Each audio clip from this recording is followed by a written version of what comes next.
Hello guys, let's do the question that is given here. I'll read the question. Find the value of c given integral from 0 to 1 of x multiplied by e raised to cx dx is equals to 1, where c is not equal to 0. And so guys, now we endeavor to solve this equation. And so we shall have integral from 0 to 1 of x e raised to cx dx. Guys, this gives us 1. We shall write 1 later as we complete.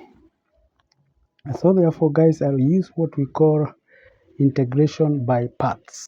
For integration by parts, I shall have u, let me say u is equals to x, and therefore du equals to dx. That is, d over dx is equals to 1, which is the same as du is equals to dx. So that is for x. Coming now to e, that is e dx. Guys, we can call it dv. Remember, this is u, while this one is dv. And this is now equal to e raised to cx dx. And therefore, v is now equal to e raised to cx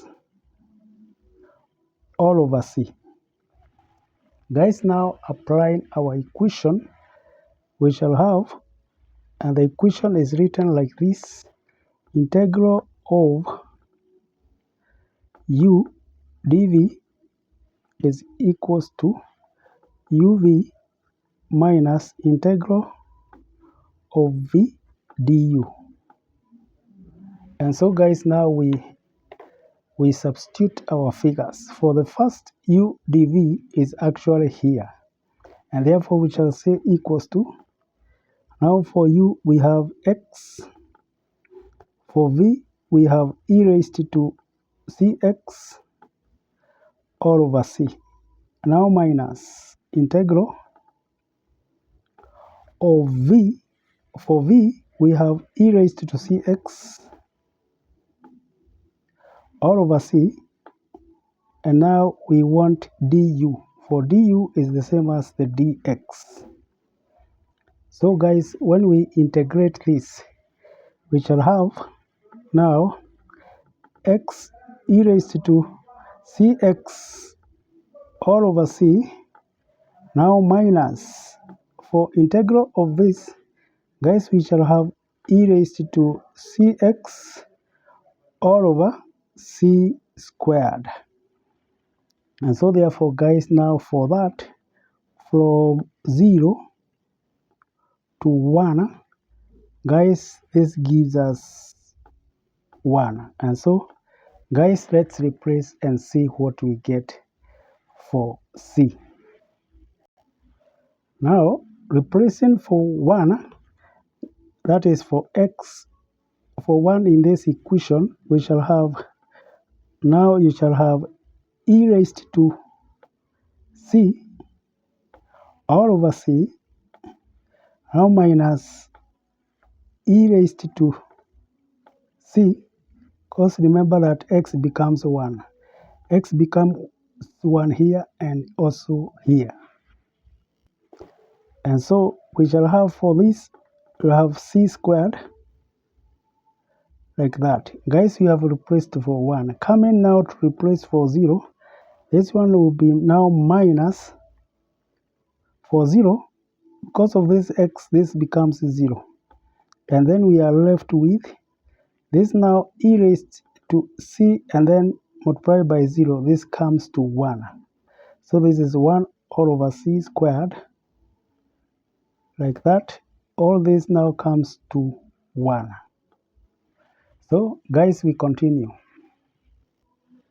So guys, now we get this equation when we evaluate that. Guys, now we can put all these under c squared. So putting under c squared, guys, we shall have here as c e raised to c minus e raised to c plus, here we shall have plus 1. And so this now becomes 1.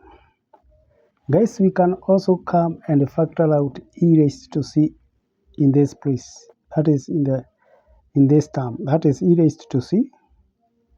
And then, guys, we shall be left with c minus 1 plus 1 all over c squared. Guys, for c squared, we can even bring it this side so that we have here c squared. So guys, just to save on time, I've already done it, and this is how I have done it. From this point, guys, I have brought this one on this side. This one comes to on this side, and so we have e raised to c multiplied by c minus 1 equals to c squared minus 1. After that, I have brought all these again this side, and now it comes to this. So we have now e raised to c multiplied by c minus 1 minus c squared minus 1. Guys, this is difference of two squares, of which I have done it right here. So you can see the difference of two squares from this. And now we have c minus 1 here. Guys, I factor out c minus 1. Factoring out c minus 1, I am left with this. And so either this is 0 or this is 0, because we have equals to 0. Guys, when you use c minus 1, we get that c is equals to 1. And by try and error method, guys, if we now put here, we put our value as c equals to 0, guys, we get this value as 0. But since we are not interested, we are saying c should not be equal to 0. Guys, we take this as our solution. And thank you guys for listening to me. Bye.